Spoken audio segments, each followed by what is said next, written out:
North Korea's remained defiant over claims that it's been engaging in arms trade with Russia after last week's statement of condemnation from South Korea, the US and Japan.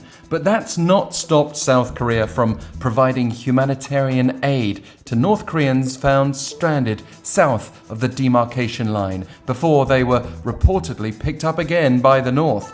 More on that in a moment. But first, let's find out what North Korean Foreign Minister Choi Sun-hee had to say over the weekend. Responding to a statement released by Seoul, Washington and Tokyo last Thursday, Choi insisted via state media that others have no right to interfere in the issues belonging to the national sovereignty of states. Just to recap, the trilateral statement from South Korea, the US and Japan made clear they strongly condemn the provision of military equipment and munitions by North Korea to Russia for use against the government and people of Ukraine.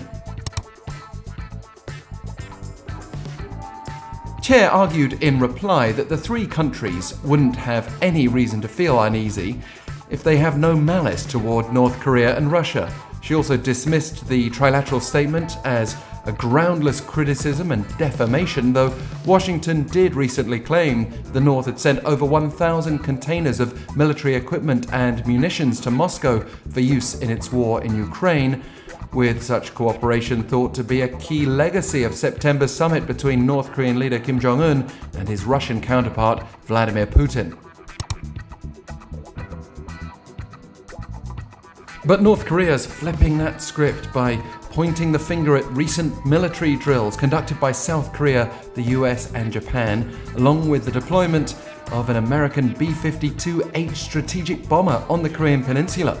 The North's Nodong Shinmun newspaper on Sunday accused the US imperialists and their puppet warlords of carrying out more vicious war provocations, concluding that the Korean Peninsula is heading toward an imminent crisis. Pyongyang may also have been upset by last week's crossing of a North Korean vessel into South Korean waters, a vessel carrying suspected defectors, but in a twist of events, another North Korean vessel was spotted by South Korean patrol ships near the de facto inter-Korean maritime border in the East Sea Sunday afternoon. The 10-meter-long North Korean vessel, believed to be commercial, had apparently been adrift for 10 days. The people on board requested food and water, but also expressed their wish to return to the north.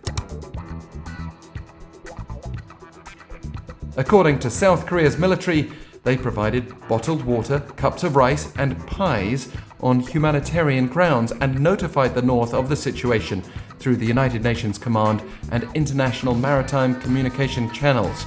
The South was keen to insist the stranded group had no intention to defect, to try to ensure they'd avoid punishment on their return, and it was reported Monday that the vessel had been towed away by North Korean authorities, seemingly proving that in order to avoid misunderstandings and accidental border clashes, the Koreas can still successfully communicate when needed.